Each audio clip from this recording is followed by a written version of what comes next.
मैं बुलंदर सिंह बिरमानी लेके हाजिर हां नॉर्थ अमेरिका ਦੀਆਂ ਸਰਗਰਮੀਆਂ ਦੱਸਾਂਗੇ ਤੁਹਾਨੂੰ ਅਮਰੀਕਾ ਕੈਨੇਡਾ ਦਾ ਹਾਲ ਪਰ ਸਭ ਤੋਂ ਪਹਿਲਾਂ ਵੇਖ ਲੈਂਦੇ ਕੀ ਨੇ ਅੱਜ ਦੀਆਂ ਖਾਸ ਖਬਰਾਂ। ਕੈਲੀਫੋਰਨੀਆ ਵਿੱਚ ਖੁਸ਼ਕ ਅਤੇ ਗਰਮ ਮੌਸਮ ਕਰਕੇ ਵਧ ਰਹੀ ਹੈ ਜੰਗਲੀ ਅੱਗ ਦੀ ਲਪੇਟ ਵਿੱਚ ਆਉਣ ਕਰਕੇ ਕਈ ਲੋਕ ਹੋਏ ਜ਼ਖਮੀ। ਚੀਨ ਵਿੱਚ ਹੁਣ ਕੋਰੋਨਾ ਮਹਾਮਾਰੀ ਤੋਂ ਬਾਅਦ ਭਿਆਨਕ ਹੜ੍ਹ ਨਾਲ 200 ਤੋਂ ਜ਼ਿਆਦਾ ਲੋਕਾਂ ਦੀ ਮੌਤ, ਕਈ ਲਾਪਤਾ। ਕੁਦਰਤੀ ਆਫਤ ਨਾਲ ਚੀਨ ਨੂੰ 25.7 ਅਰਬ ਅਮਰੀਕੀ ਡਾਲਰ ਦਾ ਹੋਇਆ ਨੁਕਸਾਨ। ਨਿਊਯਾਰਕ ਦੇ ਗੁਰਦੁਆਰਾ ਬਾਬਾ ਮੱਖਣ ਸ਼ਾਹ ਲੁਬਾਣਾ ਸਿੱਖ ਸੈਂਟਰ ਵਿੱਚ ਖਾਸ ਸਮਾਗਮ ਦਾ ਹੋਇਆ ਪ੍ਰਬੰਧ। ਬਾਬਾ ਬੁੱਢਾ ਜੀ ਦਾ ਮਨਾਇਆ ਗਿਆ ਜੋਤੀ ਜੋਤ ਦਿਵਸ। ਭਾਈ ਮਹਿਤਾਬ ਸਿੰਘ ਅਤੇ ਭਾਈ ਜਸਵੰਤ ਸਿੰਘ ਖਾਲੜਾ ਦੀ ਸ਼ਹੀਦੀ ਨੂੰ ਵੀ ਕੀਤਾ ਗਿਆ ਸਜਦਾ। ਅਤੇ ਯੂਕੇ ਆਰਮੀ ਵਿੱਚ ਸਿੱਖ ਭਾਈਚਾਰੇ ਦੇ ਫੌਜੀਆਂ ਵੱਲੋਂ ਅਹਿਮ ਉਦਮ। ਡਿਫੈਂਸ ਕੀਰਤਨੀ ਜਥੇ ਨੇ ਵਰਦੇ ਵਿੱਚ ਕੀਤਾ ਕੀਰਤਨ, ਦੱਸਿਆ ਫੌਜੀਆਂ ਦਾ ਕੰਮ ਬੇहद ਮਹੱਤਵਪੂਰਨ। ਹੁਣ ਕਰਦੇ ਹਾਂ ਬੁਲੇਟਿਨ ਦਾ ਆਗਾਜ਼। ਕੈਲੀਫੋਰਨੀਆ ਵਿੱਚ ਖੁਸ਼ਕ ਅਤੇ ਗਰਮ ਮੌਸਮ ਦੇ ਚਲਦਿਆਂ ਜੰਗਲੀ ਅੱਗ ਰੁਕਣ ਦਾ ਨਾਂ ਨਹੀਂ ਲੈ ਰਹੀ। ਬੇਤਨੀਨੀ ਸੈਂਟਰ ਵੈਲੀ ਦੀ ਫ੍ਰੈਜ਼ਲਰ ਕਾਉਂਟੀ ਦੀਆਂ ਨਾਰਥ ਈਸਟ ਸਾਈਡ ਦੀਆਂ ਪਹਾੜੀਆਂ ਵਿੱਚ ਭਿਆਨਕ ਅੱਗ ਲੱਗ ਗਈ। ਇਸ ਕਾਰਨ 20 ਲੋਕ ਜ਼ਖਮੀ ਹੋ ਗਏ। ਇਸ ਅੱਗ ਨੂੰ ਕ੍ਰੀਕ ਫਾਇਰ ਦਾ ਨਾਂ ਦਿੱਤਾ ਗਿਆ। ਸੈਲਾਨੀਆਂ ਦੀ ਮਨਭਾਉਂਦੀ ਲੇਕ ਸ਼ੇਵਰ ਲੇਕ ਦੇ ਨਾਰਥ ਵਾਲੇ ਪਾਸੇ ਅੱਗ ਲੱਗੀ ਹੋਈ ਹੈ ਅਤੇ ਫਿਰ ਇਸ ਅੱਗ ਨੇ ਤਕਰੀਬਨ 45,500 ਏਕੜ ਰਕਬੇ ਨੂੰ ਆਪਣੀ ਲਪੇਟ ਵਿੱਚ ਲਿਆ ਹੋਇਆ। ਲੇਬਰ ਡੇ ਲੌਂਗ ਵੀਕਐਂਡ ਕਰਕੇ ਛੁੱਟੀਆਂ ਮਨਾਉਣ ਲਈ ਵੱਡੀ ਗਿਣਤੀ ਵਿੱਚ ਸੈਲਾਨੀ ਇਸ ਇਲਾਕੇ ਵਿੱਚ ਮੌਜੂਦ ਸਨ। ਨੈਸ਼ਨਲ ਗਾਰਡ ਅਤੇ ਫਾਇਰ ਯੂਨਿਟ ਦੀ ਮਦਦ ਨਾਲ ਤਕਰੀਬਨ 200 ਸੈਲਾਨੀਆਂ ਨੂੰ ਫ੍ਰੈਜ਼ਨੋ ਦੇ ਇੰਟਰਨੈਸ਼ਨਲ 에ਅਰਪੋਰਟ ਤੇ ਸੁਰੱਖਿਅਤ ਪਹੁੰਚਾਇਆ ਗਿਆ। ਇਹਨਾਂ ਵਿੱਚੋਂ 20 ਲੋਕਾਂ ਨੂੰ ਅੱਗ ਵਿੱਚ ਝੁਲਸਣ ਕਰਕੇ ਜ਼ਖਮੀ ਹਾਲਤ ਵਿੱਚ ਸਥਾਨਕ ਹਸਪਤਾਲਾਂ ਵਿੱਚ ਭਰਤੀ ਕਰਵਾਇਆ ਗਿਆ। ਜੰਗਲ ਵਿਭਾਗ ਦੇ ਮੁਲਾਜ਼ਮ ਆਮ ਲੋਕਾਂ ਦੇ ਨਿਕਲਣ ਦੀ ਰਸਤੇ ਸਾਫ਼ ਕਰਨ ਦੇ ਕਾਰਜ ਵਿੱਚ ਜੁਟੇ ਹੋਏ ਨੇ। ਇਸ ਅੱਗ ਨਾਲ ਜਿੱਥੇ ਮਨੁੱਖੀ ਜਾਨਾਂ ਨੂੰ ਖਤਰਾ ਬਣਿਆ ਹੋਇਆ ਹੈ, ਉੱਥੇ ਜੰਗਲੀ ਜੀਵ ਜੰਤੂਆਂ ਲਈ ਵੀ ਫਾਇਰ ਫਾਈਟਰਸ ਫਿਕਰਮੰਦ ਨੇ। ਫਾਇਰ ਫਾਈਟਰ ਗਰਾਊਂਡ ਅਤੇ ਜਹਾਜ਼ਾਂ ਰਾਹੀਂ ਅੱਗ ਤੇ ਕਾਬੂ ਪਾਉਣ ਦੀਆਂ ਸਿਰ ਤੋੜ ਕੋਸ਼ਿਸ਼ਾਂ ਕਰਦੇ ਵਿਖਾਈ ਦੇ ਰਹੇ ਨੇ, ਪਰ ਐਤਵਾਰ ਸਵੇਰ ਤੱਕ ਇਸ ਅੱਗ ਤੇ ਹਾਲਾਂ ਤੱਕ ਕੋਈ ਵੀ ਖਾਸ ਕਾਬੂ ਨਹੀਂ ਸੀ ਪਾਇਆ ਜਾ ਸਕਿਆ। ਕ੍ਰੀਕ ਫਾਇਰ ਤੋਂ ਬਿਨਾਂ ਲਾਸ ਐਂਜਲਸ ਅਤੇ ਫਿਰ ਕੋਲਿੰਗਾ ਕਾਉਂਟੀ ਵਿੱਚ ਵੀ ਭਿਆਨਕ ਅੱਗ ਲੱਗੀ ਹੋਈ ਹੈ। ਇਹਨਾਂ ਕਰਕੇ ਕੈਲੀਫੋਰਨੀਆ ਸੂਬਾ ਇੱਕ ਤਰ੍ਹਾਂ ਨਾਲ ਧੂਏ ਦੇ ਗੁਬਾਰ ਵਿੱਚ ਜਕੜਿਆ ਮਹਿਸੂਸ ਕਰ ਰਿਹਾ ਤੇ ਫਿਰ ਬਿਮਾਰ ਲੋਕਾਂ ਨੂੰ ਸਾਹ ਲੈਣ ਵਿੱਚ ਵੀ ਤਕਲੀਫ ਮਹਿਸੂਸ ਹੋ ਰਹੀ ਹੈ।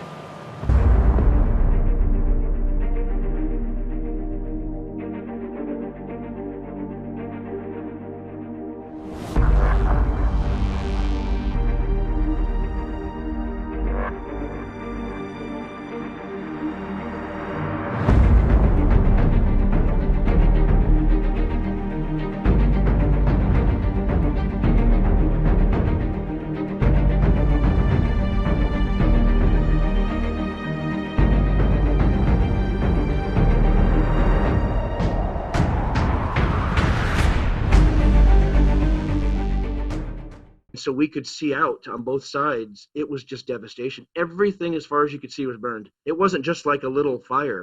It actually looked like Armageddon or something. What they could to rescue themselves and make themselves safe, some of which resulted in injuries, including broken bones, lacerations, scrapes, bruises, those kind of things. We didn't have to evacuate, but he was advising we do because he didn't know if the fire would jump the road and we couldn't get out. We all have houses built after 2005. There's so much fuel at the base of that hill. I don't know if they'll weather the storm or not. Britain ਵਿੱਚ ਚਾਕੂਬਾਜ਼ੀ ਦੀ ਇੱਕ ਵੱਡੀ ਖਬਰ ਸਾਹਮਣੇ ਆ ਰਹੀ ਹੈ। ਜੀ ਹਾਂ, ਬ੍ਰਿਟਿਸ਼ ਪੁਲਿਸ ਦੇ ਮੁਤਾਬਕ ਬਰਮਿੰਘਮ ਵਿੱਚ ਇੱਕ ਸ਼ਖਸ ਨੇ ਕਈ ਲੋਕਾਂ ਨੂੰ ਚਾਕੂ ਮਾਰ ਦਿੱਤਾ। ਇਹ ਘਟਨਾ ਬਰਮਿੰਘਮ ਸਿਟੀ ਸੈਂਟਰ ਵਿੱਚ ਵਾਪਰੀ। ਬ੍ਰਿਟਿਸ਼ ਪੁਲਿਸ ਨੇ ਇਸ ਨੂੰ ਵੱਡੀ ਘਟਨਾ ਕਰਾਰ ਦਿੱਤਾ। ਵੈਸਟ ਮਿਡਲੈਂਡਸ ਪੁਲਿਸ ਦਾ ਕਹਿਣਾ ਹੈ ਕਿ ਉਹਨਾਂ ਨੂੰ ਸਥਾਨਕ ਸਮੇਂ ਦੇ ਮੁਤਾਬਕ ਰਾਤ ਲਗਭਗ 12:30 ਵਜੇ ਚਾਕੂਬਾਜ਼ੀ ਦੀ ਘਟਨਾ ਦੀ ਜਾਣਕਾਰੀ ਮਿਲੀ। ਕੁਝ ਹੀ ਦੇਰ ਵਿੱਚ ਦੂਜੀਆਂ ਥਾਵਾਂ ਤੋਂ ਵੀ ਪੁਲਿਸ ਨੂੰ ਅਜਿਹੇ ਹਾਦਸੇ ਦੀਆਂ ਰਿਪੋਰਟਸ ਆਈਆਂ। ਬ੍ਰਿਟਿਸ਼ ਪੁਲਿਸ ਨੇ ਕਿਹਾ ਕਿ ਉਹਨਾਂ ਨੂੰ ਕਈ ਲੋਕਾਂ ਦੇ ਜ਼ਖਮੀ ਹੋਣ ਦੀ ਜਾਣਕਾਰੀ ਮਿਲੀ ਹੈ। ਪੁਲਿਸ ਦੇ ਮੁਤਾਬਕ ਐਮਰਜੈਂਸੀ ਸੇਵਾਵਾਂ ਨੂੰ ਅਲਰਟ ਕਰ ਦਿੱਤਾ ਗਿਆ ਅਤੇ ਫਿਰ ਯਕੀਨੀ ਕੀਤਾ ਜਾ ਰਿਹਾ ਹੈ ਕਿ ਜ਼ਖਮੀਆਂ ਨੂੰ ਸਹੀ ਮੈਡੀਕਲ ਇਲਾਜ ਮਿਲੇ। ਜ਼ਖਮੀਆਂ ਦਾ ਸਥਾਨਕ ਹਸਪਤਾਲ ਵਿੱਚ ਇਲਾਜ ਚੱਲ ਰਿਹਾ ਹੈ। ਪੁਲਿਸ ਦਾ ਕਹਿਣਾ ਹੈ ਕਿ ਹਾਲਾਂ ਇਹ ਵੀ ਪਤਾ ਲਗਾਉਣ ਦੀ ਕੋਸ਼ਿਸ਼ ਕੀਤੀ ਜਾ ਰਹੀ ਹੈ ਕਿ ਆਖਰਕਾਰ ਘਟਨਾ ਵਾਲੀ ਥਾਂ ਤੇ ਹੋਇਆ ਕੀ ਹੈ, ਤਾਂ ਜੋ ਪੁਲਿਸ ਲੋਕਾਂ ਨੂੰ ਅਸਲ ਸਥਿਤੀ ਬਾਰੇ ਜਾਣੂ ਕਰਵਾ ਸਕੇ। ਪੁਲਿਸ ਦੇ ਮੁਤਾਬਕ ਇਸ ਹਾਲਾਤਾਂ ਵਿੱਚ ਕੁਝ ਵੀ ਅੰਦਾਜ਼ਾ ਲਗਾਉਣਾ ਸਹੀ ਨਹੀਂ ਹੋਏਗਾ। ਪੁਲਿਸ ਨੇ ਲੋਕਾਂ ਨੂੰ ਸ਼ਾਂਤ ਰਹਿਣ ਲਈ ਕਿਹਾ ਅਤੇ ਫਿਰ ਅਪੀਲ ਕੀਤੀ ਹੈ ਕਿ ਉਹ ਘਟਨਾ ਵਾਲੀ ਥਾਂ ਤੋਂ ਦੂਰ ਹੀ ਰਹਿਣ। After 12:30 last night, the police received reports of a stabbing incident up in Constitution Hill, just to the north of the city centre. Shortly after, a number of other incidents were reported in Livery Street, then coming down to the south of the city centre onto Irving Street, and then into Hurst Street. At each of those incidents, a number of stabbings took place. As a result of that, I'm sorry to say that one person has died of the injuries that they received. 2 other people remain in hospital, critically injured, and are still being worked upon as a result of the injuries that they sustained during that attack. 5 other people received relatively minor injuries, some of whom have been discharged from hospital, and all of whom were treated for relatively minor injuries. Given the fact that we are still in the early stages of the inquiry, I hope that you appreciate I can't go into the details of those people who have been injured and clearly in terms of the fatality. What I can do is reassure you all that they are going to be supported and their families will be supported by specially trained officers. As a result of this, we have launched a murder inquiry. Clearly we're still in the early stages of that inquiry, but what I can say is that we are treating all 4 of those incidents as a linked series. We are searching for one suspect, and inquiries to identify and then trace that suspect are ongoing. But there's absolutely no suggestion at this point that this was in any way, shape or form motivated by hate. And for those of you who do know that the north of the city centre is not where the gay community go to enjoy their nightlife normally. So I'll say again, there's no suggestion at this point that this was a hate crime. It does appear to be a random attack because we haven't found any links between the victims, either in their nature or where they were socialising. And in terms of the description, we're not going to release that as yet, so we still are interviewing a number of witnesses and reviewing the CCTV, and a more detailed appeal will be come out for movements in relation to the subject in due course. But at the moment, all we want to do is to submit them their CCTV, and if they've got anything else to add, to contact us via the web. चीन विच भयानक हड़ नाल तकरीबन 200 तो ज्यादा लोगों की मौत हो चुकी है, मगर फिर कई लोग हालां भी लापता दसे जा रहे हैं। ऐना ही नहीं, इस कुदरती आफत नाल चीन नूं सिद्धे तौर ते 25.7 अरब अमेरिकी डॉलर दा नुकसान पहुंचे, जो कि पिछले 5 सालों विच होए औसत नुकसान विचों 15.9% ज्यादा है। भावें हड़ दे प्रभाव तो वड्डे शहर ज्यादातर सुरक्षित ही रहे, पर वुहान विच कोरोना महामारी फैलण तो बाद देश विच पहलां तो ही होए आर्थिक नुकसान नूं हड़ ने होर वधा दिता है। हड़ कारण 54,000 घर तबाह हो चुके ने। गौरतलब है कि चीन दुनिया दी दूजी वड्डी अर्थव्यवस्था है, पर देश के बाजार विच मंग घट अते फिर वधियां कीमतां विचाले वाधा दर घाटे विच चल रहा है। साल 1950 तो चीन ने दुनिया के 10 सब तो विनाशकारी हड़ां विचों 3 नूं वेखिया। खबरां मुताबक शहरां विच हड़ नाल स्थिति होर बदतर हुंदी जा रही है, जो वधी आबादी अते फिर शहरीकरण दीआं नीतियां नूं पूरा करन विच असफलता दा संकेत है। पिछले महीने चीन दी नदी ते दुनिया के सब तो वड्डे पन बिजली बंद 3 गॉर्जस डैम दे विच हड़ दा असर देखण मिलिया, क्योंकि इत्थे हड़ दा पानी ओवरफ्लो हो सकदा सी, जिस नाल चीन विच एक वड्डी बर्बादी हो सकती सी। उत्थे ही हड़ कारण चीन विच भारी मात्रा विच फसल भी बर्बाद हुई है, जिस नाल चीन नूं आउण वाले दिनां विच अपने लोकां दा ढिड भरना मुश्किल हो सकता है अते इत्थे भुखमरी दा पूरा खदशा बनिया होया है। दुनिया की 22% आबादी चीन विच ही रहिंदी है अते फिर उस कोल विश्व की सिर्फ 7% वाही योग जमीन मौजूद है, जिसका रकबा 33.4 करोड़ एकड़ है।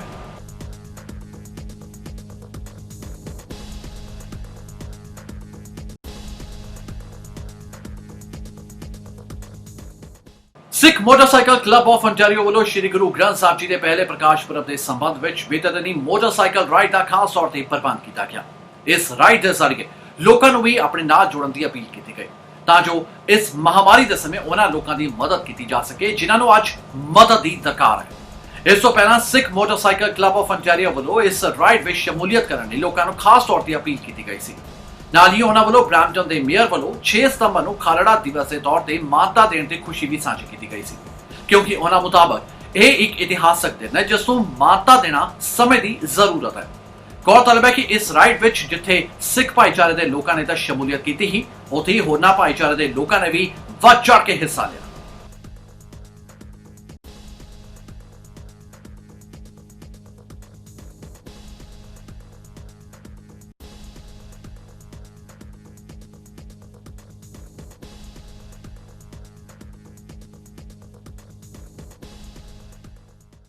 न्यूयॉर्क के रिचमंड हिल में स्थित गुरुद्वारा बाबा मक्खन शाह लुबाना सिख सेंटर विखे एतवार को एक विशेष समागम का प्रबंध किया गया, जिस विच धन धन बाबा बुड्ढा जी का ज्योति जोत दिहाड़ा, भाई मेहताब सिंह जी का शहीदी दिवस ਅਤੇ ਭਾਈ ਜਸਵੰਤ ਸਿੰਘ ਖਾਲੜਾ ਜੀ ਦਾ ਸ਼ਹੀਦੀ ਦਿਹਾੜਾ ਬੜੇ ਹੀ ਸ਼ਰਧਾ ਭਾਵਨਾ ਨਾਲ ਮਨਾਇਆ ਗਿਆ। ਖਾਸ ਗੱਲ ਇਹ ਰਹੀ ਕਿ ਇਸ ਸਮਾਗਮ ਵਿੱਚ ਵੱਡੀ ਗਿਣਤੀ ਵਿੱਚ ਸੰਗਤਾਂ ਨੇ ਹਾਜ਼ਰੀ ਭਰੀ ਅਤੇ ਫਿਰ ਗੁਰਬਾਣੀ ਦਾ ਆਨੰਦ ਮਾਣਿਆ। ਇਸ ਸਮਾਗਮ ਵਿੱਚ ਕਥਾਵਾਚਕ ਭਾਈ ਅਮਰੀਕ ਸਿੰਘ ਜੀ ਵੱਲੋਂ ਸ਼ਹੀਦ ਜਸਵੰਤ ਸਿੰਘ ਖਾਲੜਾ ਦੇ ਜ਼ਿੰਦਗੀ ਤੇ ਚਾਨਣਾ ਪਾਇਆ ਗਿਆ। ਇਸ ਤੋਂ ਇਲਾਵਾ ਕੀਰਤਨੀ ਜਥਾ ਗੁਰਪ੍ਰੀਤ ਸਿੰਘ ਬੱਲੜਵਾਲ ਅਤੇ ਢਾਡੀ ਜਥਾ ਮੋਹ ਸਿੰਘ ਵਡਾਲਾ ਵੱਲੋਂ ਵੀ ਗੁਰਬਾਣੀ ਦੇ ਜ਼ਰੀਏ ਸੰਗਤਾਂ ਨੂੰ ਜੋੜਿਆ ਗਿਆ। और तुहानू भी इस समागम दियां खास झलकियां विखाते हैं। वाहेगुरु वाहेगुरु वाहेगुरु वाहेगुरु वाहेगुरु वाहेगुरु वाहेगुरु वाहेगुरु वाहेगुरु वाहेगुरु वाहेगुरु वाहेगुरु वाहेगुरु वाहेगुरु वाहेगुरु वाहेगुरु सतनाम सतनाम सतनाम जी। ਗੁਰਦੁਆਰਾ ਬਾਬਾ ਮੱਖਣ ਸ਼ਾਹ ਲੁਬਾਣਾ ਸਿੱਖ ਸੈਂਟਰ ਨਿਊਯਾਰਕ ਵਿਖੇ ਬ੍ਰਹਮ ਗਿਆਨੀ ਬਾਬਾ ਬੁੱਢਾ ਜੀ ਦਾ ਜੋ ਹੈ ਉਹ ਜੋਤੀ ਜੋਤ ਸਮਾਨ ਦਾ ਦਿਵਸ, ਭਾਈ ਸਾਹਿਬ ਭਾਈ ਮਹਿਤਾਬ ਸਿੰਘ ਜਿਨ੍ਹਾਂ ਨੇ ਮੱਸੇ ਰੰਗੜ ਦਾ ਸਿਰ ਵੱਢਿਆ ਸੀ ਉਹਨਾਂ ਦਾ ਸ਼ਹੀਦੀ ਦਿਹਾੜਾ, ਅਤੇ ਜਸਵੰਤ ਸਿੰਘ ਖਾਲੜਾ ਜਿਨ੍ਹਾਂ ਨੇ ਸਾਰੀ ਜ਼ਿੰਦਗੀ ਮਨੁੱਖੀ ਹੱਕਾਂ ਦੇ ਲਈ ਪਹਿਰਾ ਦਿੱਤਾ, ਅੱਜ ਉਹਨਾਂ ਦਾ ਸ਼ਹੀਦੀ ਦਿਹਾੜਾ ਮਨਾਇਆ ਗਿਆ। ਤੋ ਬਾਬਾ ਬੁੱਢਾ ਜੀ ਉਹ ਮਹਾਨ ਹਸਤੀ ਨੇ ਜਿਨ੍ਹਾਂ ਨੇ ਹਰਿਮੰਦਰ ਸਾਹਿਬ ਦਾ ਪਹਿਲਾ ਹੈੱਡ ਗ੍ਰੰਥੀ ਥਾਪਿਆ ਗਿਆ ਸੀ ਤੇ ਜਿਨ੍ਹਾਂ ਤਕਰੀਬਨ 114 ਸਾਲ ਲਗਾਤਾਰ ਗੁਰੂ ਘਰ ਦੀ ਸੇਵਾ ਕੀਤੀ, 125 ਸਾਲ ਦੀ ਉਮਰ ਤੱਕ ਜਿਉਂਦੇ ਰਹੇ। ਉਹਨਾਂ ਤੋਂ ਅਸੀਂ ਗੁਰਸਿੱਖ ਬਹੁਤ ਕੁਝ ਸਿੱਖ ਸਕਦੇ ਹਾਂ। ਅੱਜ ਜਿਹੜਾ ਹੈੱਡ ਗ੍ਰੰਥੀ ਸਾਹਿਬਾਨ ਹਰਿਮੰਦਰ ਸਾਹਿਬ ਅਤੇ ਰਾਗੀਆਂ ਦਾ ਆਪਸ ਵਿੱਚ ਵਾਦ ਖੜਾ ਹੋਇਆ, ਜੇ ਆਪਾਂ ਬਾਬਾ ਬੁੱਢਾ ਜੀ ਦੇ ਜੀਵਨ ਤੇ ਪਹਿਰਾ ਦਈਏ, ਮਿੱਠ ਬੋਲਣਾ ਹੋਵੇ, ਪਿਆਰ ਕਰਨ ਵਾਲੇ ਹੋਣ, ਸਭਨਾਂ ਨੂੰ ਗਲਵੱਕੜੀ ਵਿੱਚ ਲੈਣ ਵਾਲੇ ਹੋਣ ਤੇ ਕੀਤੀਆਂ ਹੋਈਆਂ ਗਲਤੀਆਂ ਮਾਫ ਕਰ ਦੇਣ ਵਾਲੇ ਹੋਣ, ਤਾਂ ਇਸ ਨੁਕਤੇ ਨੂੰ ਇੱਕ ਪਲ ਦੇ ਵਿੱਚ ਹੱਲ ਕੀਤਾ ਜਾ ਸਕਦਾ ਹੈ। ਆਪਾਂ ਬਾਬਾ ਬੁੱਢਾ ਜੀ ਤੋਂ ਅਗਵਾਈ ਲਈਏ। ਇਹਦੇ ਨਾਲ ਨਾਲ ਸਿੱਖ ਕੌਮ ਦਾ ਮਹਾਨ ਯੋਧਾ ਭਾਈ ਸਾਹਿਬ ਭਾਈ ਮਹਿਤਾਬ ਸਿੰਘ, ਉਹਨਾਂ ਦਾ ਸ਼ਹੀਦੀ ਦਿਹਾੜਾ ਅੱਜ ਮਨਾਇਆ ਗਿਆ। ਕਿੰਨੀ ਬਹਾਦਰੀ ਨਾਲ ਉਹਨਾਂ ਨੇ ਬੀਕਾਨੇਰ ਤੋਂ ਆ ਕੇ ਮੱਸੇ ਰੰਗੜ ਦਾ ਸਿਰ ਵੱਢਿਆ ਤੇ ਦੁਨੀਆ ਵਿੱਚ ਸਿੱਖ ਕੌਮ ਦੀ ਪੱਗ ਜਿਹੜੀ ਸੀ ਉੱਚੀ ਕਰ ਦਿੱਤੀ। ਤੇ ਭਾਈ ਜਸਵੰਤ ਸਿੰਘ ਖਾਲੜਾ ਜਿਨ੍ਹਾਂ ਦਾ ਸਾਰੇ ਅਮਰੀਕਾ ਦੇ ਵਿੱਚ ਅੱਜ ਸ਼ਹੀਦੀ ਦਿਨ ਮਨਾਇਆ ਜਾ ਰਿਹਾ ਹੈ, 6 ਸਤੰਬਰ ਦਾ ਦਿਨ ਹੈ। ਭਾਈ ਜਸਵੰਤ ਸਿੰਘ ਖਾਲੜਾ ਉਹ ਮਹਾਨ ਹਸਤੀ ਨੇ ਜਿਨ੍ਹਾਂ ਨੇ 25,000 ਜਿਹੜੀਆਂ ਲਾਵਾਰਸ ਲਾਸ਼ਾਂ ਕਹਿ ਕੇ ਦਰਿਆਵਾਂ ਵਿੱਚ ਸੁੱਟਿਆ ਗਿਆ, ਸੰਸਕਾਰ ਕੀਤੇ ਗਏ, ਉਹਨਾਂ ਦੇ ਨਾਂ ਕੱਢੇ, ਉਹਨਾਂ ਦੇ ਘਰ ਤੱਕ ਅਪਰੋਚ ਕੀਤੀ, ਉਹਨਾਂ ਬਾਰੇ ਲੋਕਾਂ ਨੂੰ ਜਾਣਕਾਰੀ ਦਿੱਤੀ ਤੇ ਜ਼ਾਲਮ ਸਰਕਾਰ ਨੇ ਇਹ ਨਾ ਬਰਦਾਸ਼ਤ ਕਰਦਿਆਂ ਹੋਇਆਂ ਉਹਨਾਂ ਨੂੰ ਅੱਜ ਦੇ ਦਿਨ ਤੇ ਅਨੇਕਾਂ ਤਸੀਹੇ ਦੇ ਕੇ ਸ਼ਹੀਦ ਕੀਤਾ ਗਿਆ। ਐਸੀਆਂ ਹਸਤੀਆਂ ਜਿਹੜੀ ਕੌਮ ਲਈ ਜਿੰਦੀਆਂ ਨੇ, ਜਿਹੜਾ ਕੌਮ ਲਈ ਆਪਾ ਸਮਰਪਿਤ ਕਰਦੀਆਂ ਨੇ, ਸਦਾ ਉਹਨਾਂ ਦਾ ਦੁਨੀਆ ਤੇ ਨਾਂ ਰਹੇਗਾ। ਅਸੀਂ ਉਹਨਾਂ ਨੂੰ ਕੋਟਾਨ ਕੋਟ ਪ੍ਰਣਾਮ ਕਰਦੇ ਹਾਂ ਤੇ ਸ਼ਰਧਾ ਦੇ ਫੁੱਲ ਭੇਟ ਕਰਦੇ ਹਾਂ। ਅੱਜ ਬਹੁਤ ਸਾਰੀ ਸੰਗਤ ਨੇ ਹਾਜ਼ਰੀ ਭਰੀ, ਉਹਨਾਂ ਸ਼ਹੀਦਾਂ ਨੂੰ ਸ਼ਰਧਾ ਦੇ ਫੁੱਲ ਭੇਟ ਕੀਤੇ ਜੀ, ਜਿਨ੍ਹਾਂ ਨੇ ਮਨੁੱਖੀ ਅਧਿਕਾਰਾਂ ਦੇ ਪਹਿਰੇਦਾਰ ਬਣ ਕੇ ਬਹੁਤ ਵੱਡਾ ਪਰਉਪਕਾਰ ਦਾ ਕਾਰਜ ਉਲੀਕਿਆ ਸੀ। ਪਰ ਜਿਹੜੇ ਜ਼ਾਲਮ ਲੋਕ ਸਮੇਧ ਸੈਣੀ ਵਰਗੇ ਤੇ ਮੌਕੇ ਦੀ ਸਰਕਾਰ ਸਿੱਖਾਂ ਦੀ ਹਮੇਸ਼ਾ ਅਤਿਆਚਾਰ ਅਤੇ ਜ਼ੁਲਮ ਦੇ ਨਾਲ ਇਸ ਸ਼ਾਨ ਨੂੰ ਖਤਮ ਕਰਕੇ ਮਿਟਾਉਣ ਦੇ ਉੱਤੇ ਲੱਗੀ ਹੋਈ ਆ, ਉਹਨਾਂ ਨੂੰ ਉਹ ਚੰਗਾ ਨਾ ਲੱਗਿਆ।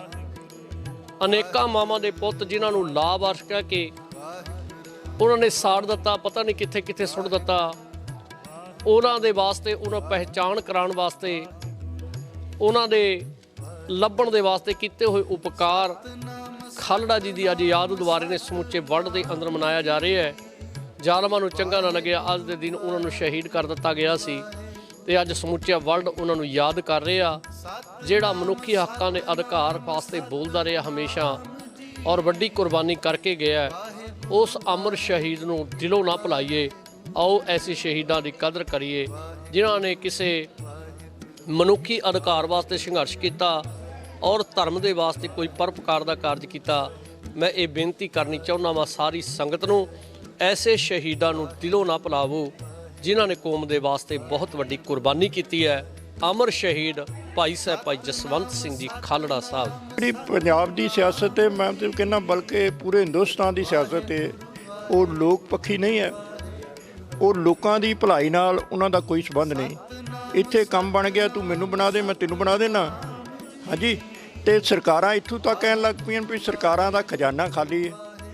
ਇਹ ਇੱਦਾਂ ਕਰਨੇ ਆ। ਫਿਰ ਮੈਂ ਤਾਂ ਇੱਕ ਦਿਨ ਕਿਹਾ ਸੀ, ਮੈਂ ਕਿਹਾ ਇੱਦਾਂ ਕਰਨੇ ਆ, ਇੱਕ ਸਰਕਾਰ ਬਣਾਉਂਦੇ ਆ ਜਿਹੜੀ ਤੁਹਾਡੀ ਖਜ਼ਾਨਾ ਭਰਿਆ ਕਰੇਗੀ, ਅਤੇ ਤੁਸੀਂ ਸਰਕਾਰ ਬਣ ਜਾਓ ਜਿਹੜੀ ਖਜ਼ਾਨਾ ਖਰਚਿਆ ਕਰੇਗੀ। ਅਤੇ ਜਾਂ ਇੱਦਾਂ ਕਰੋ, ਬਾਕੀ ਸਕੂਲ, ਕਾਲਜ, ਹਸਪਤਾਲ ਦੇ ਤੁਸੀਂ ਠੇਕੇ 'ਤੇ ਦੇ ਹੀ ਦਿੱਤੇ ਨੇ, ਸਰਕਾਰ ਵੀ ਠੇਕੇ ਦੇ ਦਿਓ। ਤੁਸੀਂ ਆਰਾਮ ਨਾਲ ਕੁਰਸੀਆਂ 'ਤੇ ਬੈਠੋ, ਘਰ ਆਪਣੇ ਮਜ਼ੇ ਕਰੋ, ਮਿਨਿਸਟਰੀਆਂ ਮਾਣੋ ਅਤੇ ਠੇਕੇ 'ਤੇ ਕੰਮ ਦੇ ਦਿਓ, ਆਪੇ ਚੱਲੇਗਾ।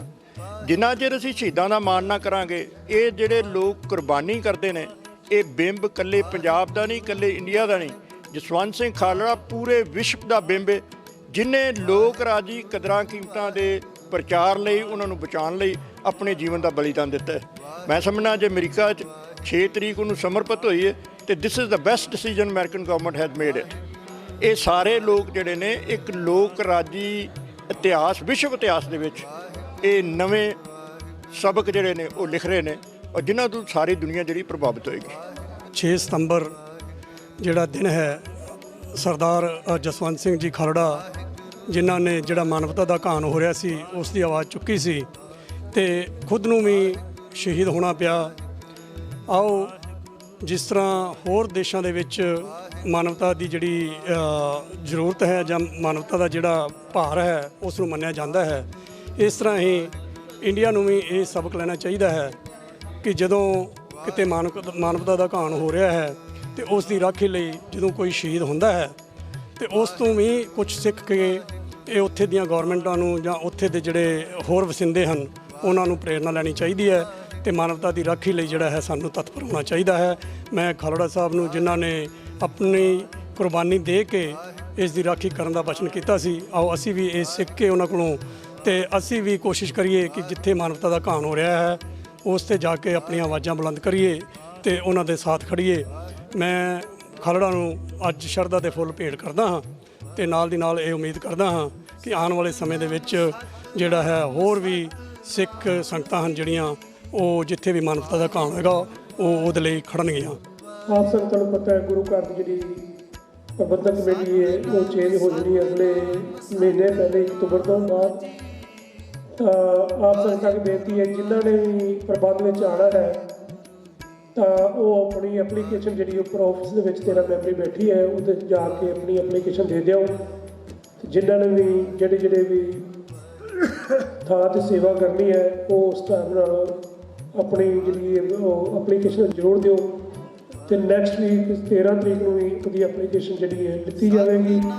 ਔਰ ਨਾਲ ਹੀ ਆਪ ਸੰਗਤਾਂ ਨੂੰ ਘਰਾਂ ਦੇ ਵਿੱਚ ਲੈਟਰ ਮਿਲ ਜਾਣਗੇ। ਜਨਰਲ ਬੋਰਡਿੰਗ ਦੀ ਮੀਟਿੰਗ ਹੈ, ਪ੍ਰਬੰਧ ਹੈ, ਉਹ ਆਪ ਸੰਗਤਾਂ ਦੇ ਸਹਿਯੋਗ ਨਾਲ ਚੰਗਾ ਚੱਲ ਸਕੇ, ਚੰਗਾ ਅਸੀਂ ਚਲਾ ਸਕੀਏ।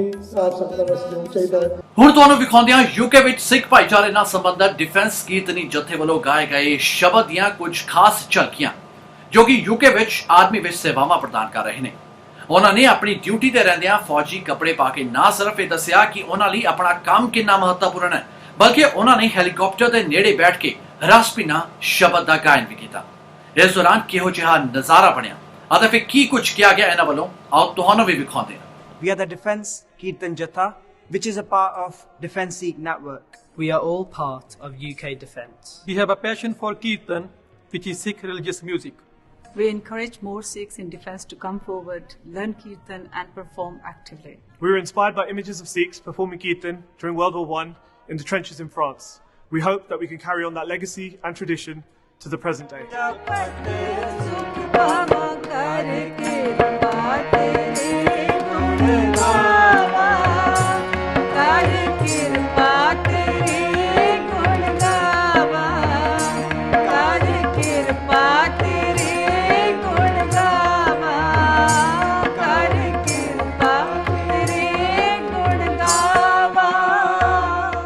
ਹੁਣ ਸਾਡੇ ਦਰਸ਼ਕਾਂ ਲਈ ਇੱਕ ਖਾਸ ਜਾਣਕਾਰੀ, ਜੇਕਰ ਤੁਸੀਂ ਸਾਨੂੰ ਕੋਈ ਖਬਰ ਭੇਜਣਾ ਚਾਹੁੰਦੇ ਹੋ ਤਾਂ ਲਿਖ ਭੇਜੋ ਸਾਨੂੰ।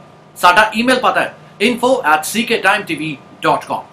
ਤੁਸੀਂ ਸਾਨੂੰ WhatsApp ਰਾਹੀਂ ਵੀ ਖਬਰ ਭੇਜ ਸਕਦੇ ਹੋ। ਨੰਬਰ ਹੈ +1 209 275 3038। ਫਿਲਹਾਲ ਨਾਰਥ ਅਮਰੀਕਾ ਦੀਆਂ ਇਹਨਾਂ ਸਰਗਰਮੀਆਂ ਵਿੱਚ ਬਸ ਨਹੀਂ ਅਤੇ ਮੈਨੂੰ ਯਾਨੀ ਭਲਿੰਦਰ ਸਿੰਘ ਵਿਰਮਾਨੀ ਨੂੰ ਦਿਓ ਇਜਾਜ਼ਤ। ਧੰਨਵਾਦ।